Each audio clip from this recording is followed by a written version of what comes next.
Voilà, dans Les Aventuriers Peinards, je voudrais le fils.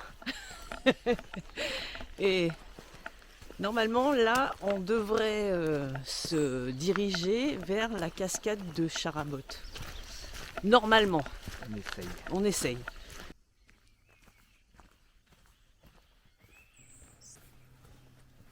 Bon, d'ici à ce qu'on trouve la cascade, j'ai le temps de vous raconter la légende de Charabotte. Un jour, alors que presque tout était submergé par l'eau dans le petit village de Chalais, apparut le chat aux bottes de 7 lieues. En effet, il lui arrivait parfois de traverser notre région durant ses longs voyages. Et comme chacun le sait, notre chat passait de montagne en montagne sans difficulté grâce à ses bottes enchantées. Cependant, ce jour-là, assuré de franchir sans obstacle, notre chat glissa sur les rochers et chuta lourdement dans les prés inondés. Un vieux paysan, présent lors de l'incident, s'esclaffa.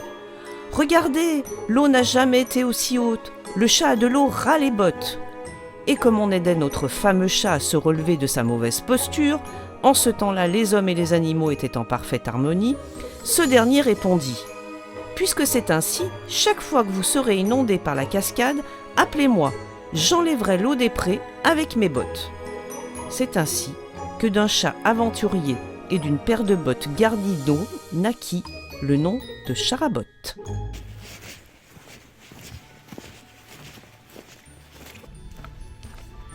On suit le petit sentier. Voilà, on suit un petit sentier. Écoute, si, là il y a de l'eau. Si. Ouais.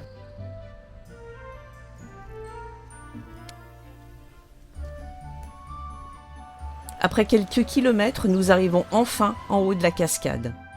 La rivière d'Albarine devient visible. L'eau est cristalline. La roche est usée, lissée par le frottement de l'eau. Tout n'est que courbe et délicatesse. On se rapproche un peu et au loin nous apercevons les montagnes du Bugey. La timide rivière se transforme sous nos yeux en une chute d'eau impétueuse. Ça craint quand même, hein, parce que là, mine de rien, c'est 115 mètres de profondeur derrière. Voilà. Vous verrez ça avec le drone.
Du coup, on peut monter par là alors, pour aller au tunnel.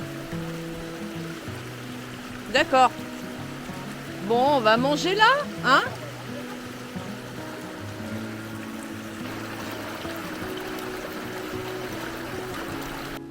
Hop. Je vais pas prendre le pied, parce que ça va me faire chier.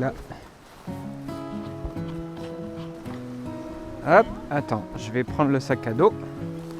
Et là, je pense qu'il faut filmer en même temps. Bah là, je suis en train de filmer, hein. Je filme en Super. continu. En continu.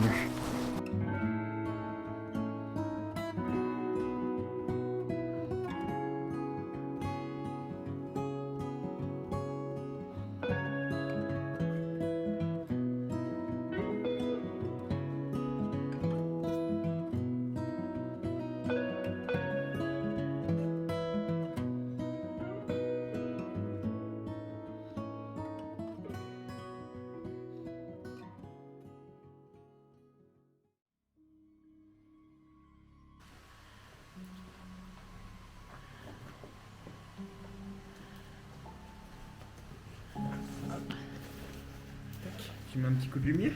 Oui, je dois avoir ma lumière là.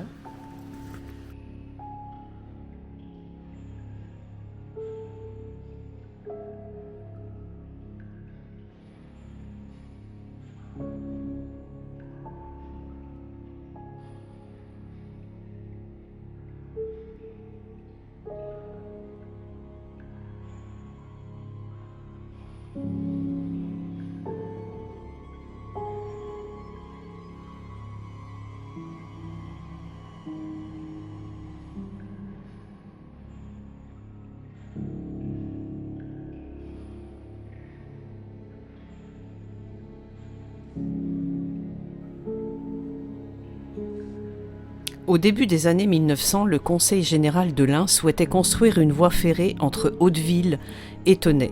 Les travaux sont très importants puisqu'il faut percer pas moins de 18 tunnels sur le tracé.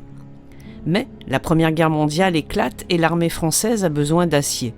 En 1916, les rails de la ligne sont réquisitionnés. Les travaux reprennent en 1919 et la ligne est enfin inaugurée en 1933. Mais le progrès avançant, les lignes ferroviaires deviennent électriques. Il faut à nouveau enlever les rails pour les remplacer par d'autres plus lourdes qui résisteraient à la vitesse des trains les plus lourds et plus rapides. Faute d'argent, le projet est abandonné en 1936 et la ligne est déclassée en 1953. En fait, la ligne du train fantôme n'aura jamais vu circuler un seul wagon de passagers.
Et bien voilà, la journée s'achève, nous repartons par là où on était arrivé. Un dernier petit coup d'œil à cette magnifique cascade.